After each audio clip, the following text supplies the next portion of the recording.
that's what America wants from us. More patriots. Fuck yeah. Did you see the news story about the dude in Tennessee who kidnapped a client? He was a car salesman. This guy brings his car in to be serviced. Every great story started with a car salesman. Yeah, of course. Car salesman. Yeah. So the car salesman then kidnaps the person who brought their car in to be serviced. This person happens to be very wealthy. Yeah. Okay, so there's some incentive behind it. There's some random hey, yeah, I'm guessing it was a nice car that he brought in. Let's kidnap this guy. So he kidnaps him at gunpoint, threatens death to him if he doesn't cooperate. He takes him to several different banks in 2 different states, and has him empty out the total of like $199,000 out of his bank account. $199,000? That's not even the best part. That's a lot of money. You got $200,000 out of him, right? That's a lot of money. This beer does make you burp like crazy. It does. It's ridiculous. But Burplicious. Burplicious. Hey. So he kidnaps the dude. One thing he does while they're across state lines is rent a hotel room and force that man to smoke crack with him. Like, smoke some crack with me. I feel like that's like a natural. The story you just told me, that's like a natural progression of what he's going to. Makes sense, right? My favorite thing about crack is that I've never heard a bad news story in the sense of like wasn't entertaining. No, it makes great news stories. Yeah, not as entertaining as bath salts and like eating people's faces off. It's but on the drug spectrum. It's up there though. Yeah, I mean, definitely crackheads make great news stories. It does. They do. But they make for. I mean, as long as you're not living amongst them. You're fine. Yeah. Here's the thing, though. You never see, like, watching Cops and whatnot and growing up around drug addicts, you never see, like, a crack or a meth addict ever admit that they do that drug.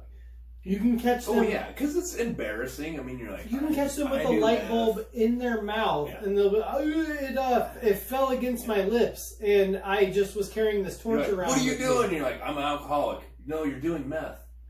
Like, the light bulb fell into my lips, and I just happened to have this torch in my hand, and it set it on fire. I don't do crack. It's a sad face and the cop's like, your tooth literally fell out of your mouth as you were telling me I don't do crack. It just fell out. I do crack. Sorry.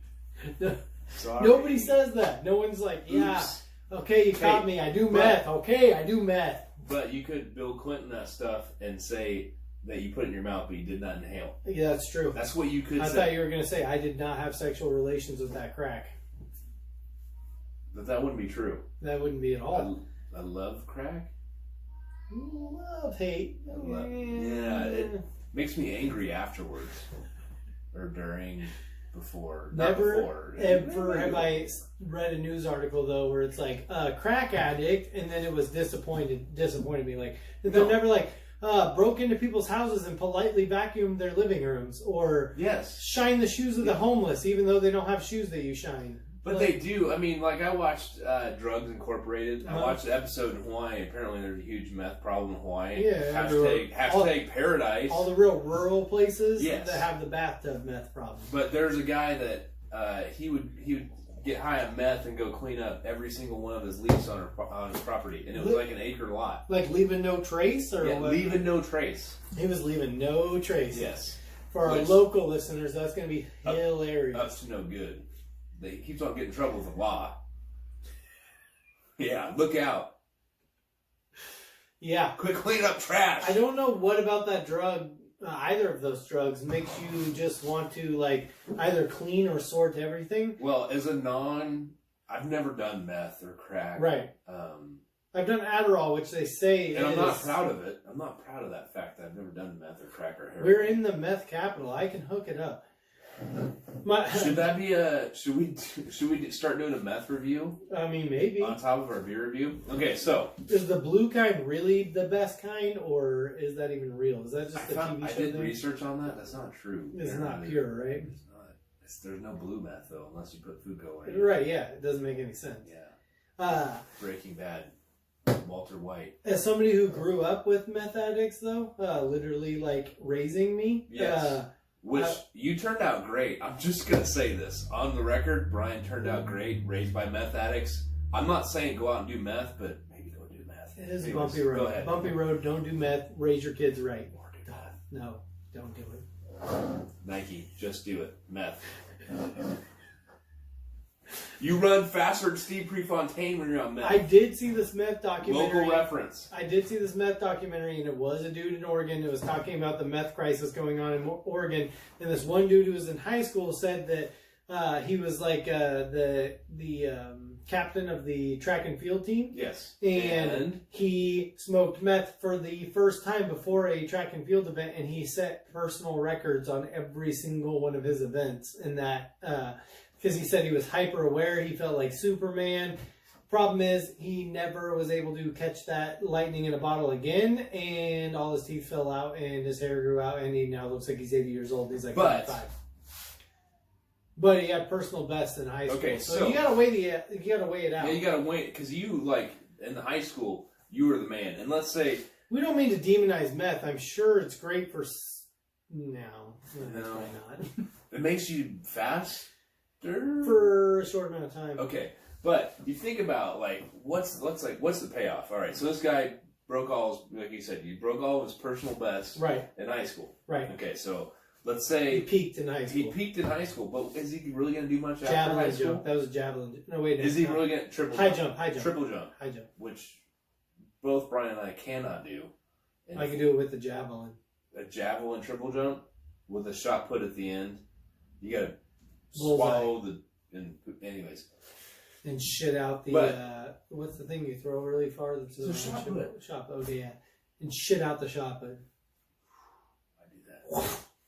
And see how far it goes when you shit. You have too much fiber, that's what happens. Okay, anyways, so, but is he really going to do much in life? Like, let's say the average person. I can tell you he's going to go get a job at the local manufacturing plant or the Quickie Mart or wherever. Is he really going to do much in life? So that was his heyday. So yes, did he lose his teeth? Did he lose all dignity? Whoa. He also was the star of a documentary that was on National Geographic about being a meth addict. So, movie star. But what was he going to do if he never did meth? He would be the average high school track athlete. That's right. Maybe we'll give him a slight. Is this a pro meth thing you're doing right now? Are you putting a positive spin on meth? Am I pro meth? I'm going to be like Obama in the 2012 election, like with gay marriage. I'm going to plead the fifth on that. You just pull yourself up by your bootstraps. I'm gonna plead the Obama. Fifth. I'm gonna plead the fifth. Anyway, so somebody that would have been an average athlete, or maybe we'll give him a benefit of the doubt, maybe above average. Maybe he gets second at districts. He's a white guy from Oregon, so fifth at state. He's probably 3A. Yeah. Was it 3A? 3A or 1A. Yeah. Anyways, but is it worth it? Because like you said, he broke all the records. What I want to know is his name still up on his high school? Is his name still up there? It probably is. Does it say 1994, Mr. Meth? In parentheses, meth. Like John Smith, parentheses, meth. What like about Barry Bonds? So like Lance Armstrong, parentheses, EPO. Yeah, but you see, that's different. Dude from Oregon. Not everybody in high school is doing meth. Everybody bicycling. Everyone in high school is on meth. Strongman. Everybody in cycling, everybody in meth is on meth. In high school? But, I guess my question is it worth it? Do you think it was worth it for him? No, I don't think it was. But he's on a national... Okay, so what about... I'll give a different example. Are you trying to play devil's advocate for meth use right now? Different example. Michael! Think of... Do you know who Ronnie Coleman is? Yeah, I know who Ronnie Coleman... The power lifter? He is a bodybuilder who is, I believe, either tied or holds the most... not strongman competition. His ass cheeks have more tread than my Jeep tires. What's the big bodybuilding? Not bodybuilding, but you know what I'm talking about. Mr. Olympia. Mr. Olympia. He's either tied or has the most Mr. Olympias. Don't you ever disrespect Arnold? Have you seen the guy? That long muscle. Yeah, well, Ronnie Coleman had more Mr. Olympias than him. But have you seen what he did? Dude, he has to fucking ride around on a scooter. He can't use his hips and his knees anymore. But was it worth it? His heart probably is also the size of my head. You know, steroid usage. Nose included. But was it worth it for him? Because he destroyed his body and he's not that old. He's only in his early 50s, I'm guessing. I would say that he probably would say it's worth it. There's also not Ronnie Coleman, there's another There's another but yeah, bodybuilder who's like an inspirational speaker as well, who's going through like he's having a heart attack or something like that. Yes, you're talking about CT Fletcher. CT, I love that guy. If you want to get motivated by somebody, Fletcher. Go to CT Fletcher Instagram. Dude, it's amazing. What are you, a bitch? You will run through a fucking brick wall. Oh my god! And not even feel it. Yeah, and if you don't, you're a pussy. Yes. But is it worth it? I mean, because Ronnie Coleman, if he didn't have powerlifting, I would say that because he was a cop. Yeah, I would say they think it's worth it. I would think that they would. I guess you don't live forever, and your prime is okay. Here's my argument: short of like Phil Mickelson or some shit, like if you choose to play golf, you shut your mouth about the hefty lefty. Is your prime going to be any bigger of a window than a bodybuilder? I get that you'll die earlier, but is your prime, the golden years, are they going to be any longer than a powerlifter? Most anything you do. Not even just sports, in general. Like, most people have catch lightning in a bottle for like, what, 20 years of their life or so that they call their prime. Yeah. That's the moment. From let's say 20 to 40 is your prime. Right. Your athletic that's prime. The moment that most everybody looks back on as like the glory years of their life, right? 20 to, let's say who has more glory years than a bodybuilder driving their 1996 Honda Civic around to every Gold's Gym in America? But a lot of those guys don't make it. They're picking up heavy stuff and they're putting it back down in a different spot every single day, to the point where they literally look like a horse walked in on steroids. Yeah. You know, like a Brahma bull. I would argue. I'm a proponent of lifting weights. It doesn't sound like I'm arguing for them, but I really am. Like, whose prime is better than a bodybuilder? That's like, what you're saying. Who gets more women? Who gets 40? Like what? But who's better 40 to 60? Now, I get what you're saying. Like Ronnie Coleman. Like who had a better 40 to 60 he than literally Ronnie has Coleman? a scooter to get around. Now, Jim McMahon can't remember his name and where he lives. He has to speak into a thing saying like, hey. GPS. Yeah, which, should Jim McMahon actually be driving if he has No, that he should GPS not be driving. Like, you get mad, people get mad at drunk drivers. You have a guy that can't remember how to get home and he's like no, 3 he should blocks not be. away. That's what I'm saying. God, where's the fridge at when you need him? By the way, Richard Perry, the fridge could have laid a few more blocks for Jim McMahon so he didn't get CTE. Yeah, I mean, hey, maybe 1985 Bears offensive line, Jim McMahon's. You all should feel terrible. Yes, it's like terrible. You're like the cause of cancer for Jim McMahon. Yeah, you killed. Hey, fridge. Yeah, you ran it in on the 2-yard line every time, but what about blocking? Ooh. What about Jim McMahon's mental state? Yeah. Walter Payton, rest in peace. Why didn't you block for Jim McMahon? Hey, the sweetness. How about you lay a cut block or two? Yeah, how about you sweeten that block and help your boy's brain out? That's what I'm saying. CTE, rest in peace, Junior Seau. Who did the Chicago Bears draft tonight anyway? Old Trubisky's going to end up like McMahon if they don't start getting some offensive line. They keep on running that read pass option stuff. I love it. I love it too, but that leaves your quarterback vulnerable. I wish Jeff Fisher wasn't Vince Young's quarterback so I could have saw what he could have did in the NFL. Here's my favorite part about Jeff Fisher. So you got Vince Young. At one time, in the not so distant past, he had on a roster Nick Foles. Yeah. Was he MVP or he was in the MVP discussion? Right. So Nick Foles, he didn't play long enough because if he had played since week 1, he probably would have been MVP. Yeah. Okay. What's the one that was the Broncos quarterback this year and the Vikings quarterback last year? Oh my goodness! Yeah, I know. Houston quarterback, blonde guy, white. Oh my goodness! You just described half of all quarterbacks. Yeah, John Elway. Houston's thing. Anyway, another quarterback who almost took their team to a Super Bowl the year after Jeff Fisher was their it turns out it was better than Kirk Cousins. And then you also on that roster had the quarterback Jeff Goff. Jared Goff. Jeff is his brother that works at Subway. Okay. Probably balding. Yes. Doesn't exactly look He's like the older What's Manning that brother. super hot actor from the movie where he's driving? Driver? Yeah. Gosling? Yeah, that guy. Scott Gosling. Jared Goff. That's what he looks like. Yeah, he does. Anyway, he had all 3 of those quarterbacks, and none of them did anything while Jeff Fisher was the coach. The year after Jeff Fisher's no longer their coach, All three of them are in the Super Bowl hunt. All three of them. At some point, Jared Goff is probably going to be an MVP. I hope not. I mean, at some point, he probably is. I wish that the two best defensive tackles in the league didn't play on his team. Well, they lost. So they could chase him a little. They lost Ndamukong Suh, who, by the way... The dirtiest player to ever play. Portland, Oregon, represent. Yeah, represent. And then you went to Nebraska instead of the U of O. Nebraska? Yeah. Fuck you, Ndamukong Suh. Ndamukong Suh never come back to Oregon. No shit. Like, how are you going to not play for the University of Oregon? Or at least throw OSU a bone and give him a 5-star recruit for once. If you're gonna come back to Oregon, make sure you tackle Kate Brown. Yeah, the only time you came back to Oregon was to film your shitty Chrysler commercial for your Chrysler 200 that you can't even fucking fit in. Hashtag. M&M's was way better than your commercial, honestly. If I'm honest. So much better. The Pontiac. Was it Pontiac? No. I'm dumb. Chrysler. I'm dumb. Chrysler. Yeah, Chrysler. Well, that's part of it. 300. I think M might add the 300, which is a gangster-ass car. I love that car. Oh, it was a good-looking car. And it was a great commercial, but guess what? It was hashtag fake.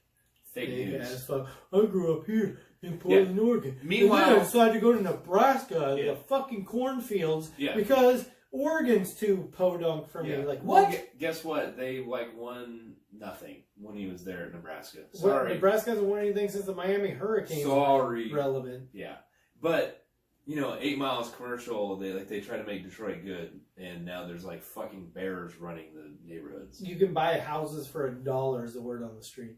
Because people are literally trying to get out from under their I think it's a lot like Oprah, and they're giving away neighborhoods. Yeah, here's the thing. You get a neighborhood and a stray dog. Here's the thing. The government won't take any responsibility for all this bailout shit that they gave all these car companies. Swipe by Those car companies got bailed out and then took off like, okay, you guys gave us all this American tax money to save our company. Now we're going to pull out of these American cities that we've been in since the beginning and leave all these people unemployed in the water shit and everything else. Now you're getting me fired up. You're getting me fired up. Let's get fired up. Fuck you, GM. Yes. And you're going to charge what? You're going to charge me what for a Denali? Because you put some fucking leather seats in there? King Ranch whips your ass. I'm sorry. Those are some sexy ass seats. Eddie Bauer, bitch. Limited edition. That's what I'm saying. Ford Eddie Bauer. 2008. Suck it, Trebek. 2008. Suck a dick. Suck it. GM. Suck it.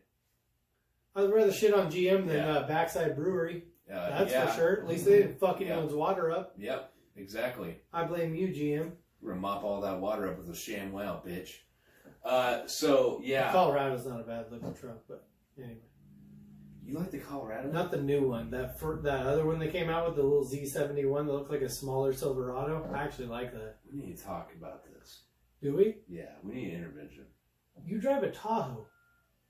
Every white person in America drives a Tahoe, including Donald Trump. Shut up, Brian. Even the orange ones drive Tahoes. The orange ones? Yeah, Donald Trump. He drives including a of all races. It's probably Denali too. By the way, we don't have a Denali. I can tell you that right now. Why would you? Because you're paying like another $20,000 for some leather seats. For nothing. Nice out on my little brother though. Your brother was smart. Instead of getting the Denali version of the GM that costs $20,000 more, he got the Buick, which is the exact same thing, except for it says Buick. Literally the exact same thing. He's very smart, and it's sexier looking. I'm sorry. You think the Buick? The Enclave. No one's ever said Buick sexy in the same sentence. Are you kidding me? Do you not know about the Grand National? Okay, since the Grand National, no one has ever said Buick other than my grandma drives a Buick. No. Yes. Buick has reinvented themselves. Oh, shut up with Buick. Wait, I hate GM. Fuck the Buicks. Actually, I kind of like Buicks. The old man in me is like... Teach their own. I mean, they are reasonable. But your mom got the Acadia... From GM, which is about $20,000 more than the Enclave from Buick, which is the exact same car. But it looks so much better. No, I hate the GM. Oh. The Buick looks it's the sexier sister. Lord help you. It's the sexier sister. She's got more donk in the trunk, if you know what I'm saying. She does have more donk in the trunk. That's what I'm saying. My mom has a lot of donk in the trunk. Well, I wasn't going there. No pun intended. Sorry, Joanne. I'm sorry that Michael said that. I love you, Mom. She's a saint. She is. I can't believe that you would say that about her. She's my mom away from mom. Yeah, she got drugged in the trunk, and she is proud of you, by the way. She's glad that you got out of the meth. She is? Yeah. Oh, that's nice. I'm not. I feel like you could have been on National Geographic for meth. That's what I'm saying. I'm just saying. Instead, we're reviewing beers on YouTube. Yeah, we are. Yeah, hashtag winning. Hashtag Tiger's blood. By the way, Charlie... I did make double what I made my lifetime last year than I made probably ever. Yeah. So that's a plus, I guess. Yeah. I also worked more than any average human ever should. Yeah, you work a lot. It's ridiculous. Yep. I may as well be in a mill pulling green. You're living the American dream. He has a kid, he thinks. There's a kid out there somewhere. Yeah. She calls me daddy. Yeah. So he comes home and there's a dad in there, but...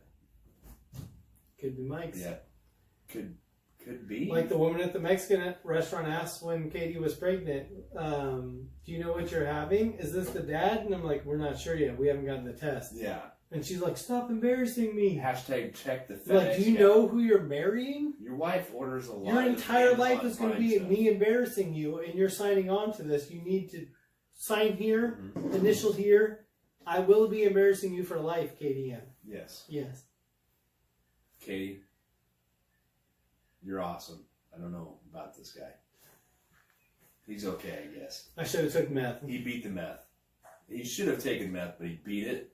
He could have been a National Geographic living the life right now. I could have been on there like, I set personal best in high school by snorting a rail of meth. Yes. So we agree though that taking, because look at Andre Agassi. Was he on meth? He took the meth. He did? He also was bald and I was going to say, that's why his hairline went away. But he took the meth. You know who I think might have took What do you meth? think about that? John McEnroe. He was angry about everything. My fucking racket's got a hole in it. Yes. A piece of shit.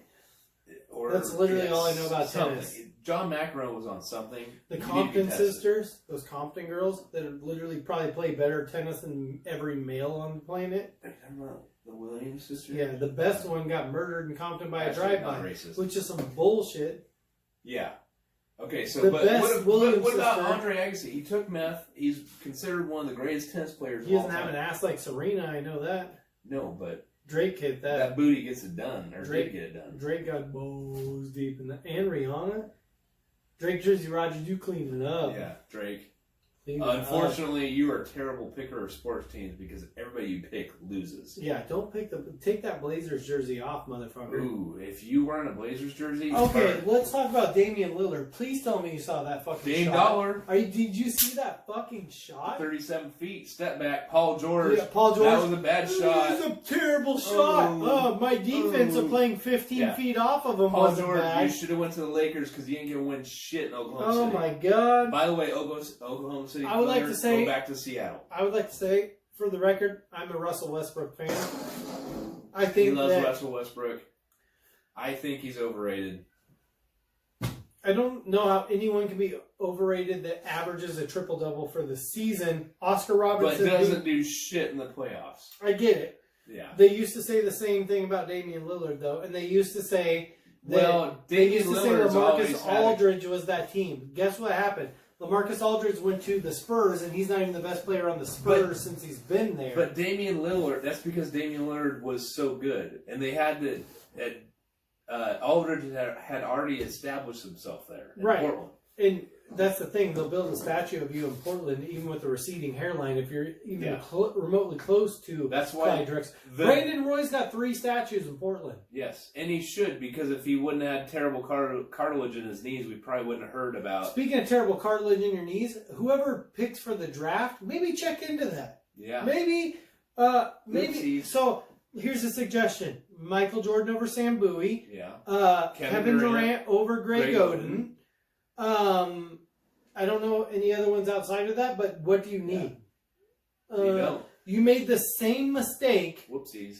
2 decades in a row. Yep. You could have had Kevin Durant and maybe stop Jordan. Coaching the Seahawks from the top of Paul Allen. Maybe Paul Allen, Microsoft. Maybe stop all these Microsoft guys buy sports teams. What's with that? It's like they.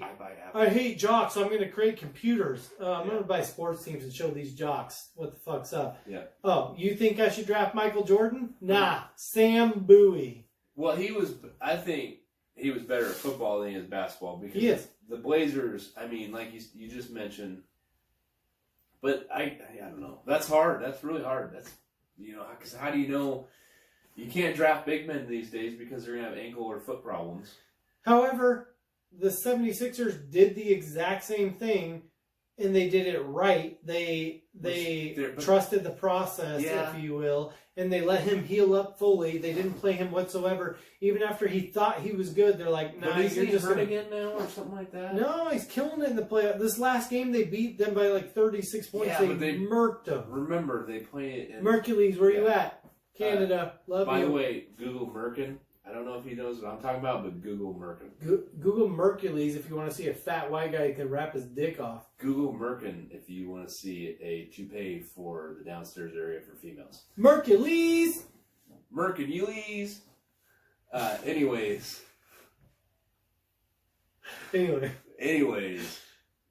Didn't this start off with a bank robbery? And some dude made him smoke crack. Yeah, so let's go back to the original story. Wait, was that this one? This guy was at a car wash? No. He was a car salesman. Homeboy brought in his car to be serviced. He seemed very rich, probably, showing his tits off. Okay. Very rich looking, like probably gold nipple piercings. Yeah, and he was like, here's my target. We're going to drive 2 states away and hit every bank along the way, and you're going to give me $200,000. Then we're going to stop at this nice little Motel 6, and we're going to smoke some rocks. We're going to smoke some crack. Because everybody says nice and Motel 6 in the same sentence. Exactly. They leave the light on for you to smoke crack. To smoke crack. So, which, my original point is awesome. Anyway, sorry, go ahead. I'm interrupting you. I'm a jerk. It's fine. You go. I'm done talking. So, then the kicker is he brings him back to the same place that he works at 2 days after robbing him and making him smoke crack. Like, all right, we're back. Your car's serviced. Go home now. Nothing has not made sense. You don't need this $200,000. You're also addicted to crack. You got addicted? I don't know. From one hit? I'm just guessing. That's what they say happens. See, Did you not take Dare? That's why. Oh my goodness, Dare told you. That's because all those guys were on crack. Dare guys were? They were on drugs. Officer Scoville, you do crack? You do crack. Their car talks to you. I believe it. A car talks to you. You tried to tell me that was acne. That was meth. There. That was the crank spiders. To keep kids on drugs, well, at least the cops. Hashtag cops on drugs. Is Officer Scoville still a cop, and I get pulled over because of this shit, I blame you. I'm coming after you, Officer Schofield. Scoville. Dare. Coos Bay, Oregon. That sounds like just like a meth name anyways. Or crack name, excuse me. We gotta end this because I gotta pee. I gotta pee too. Alright. Wiener bumps. Just a tip.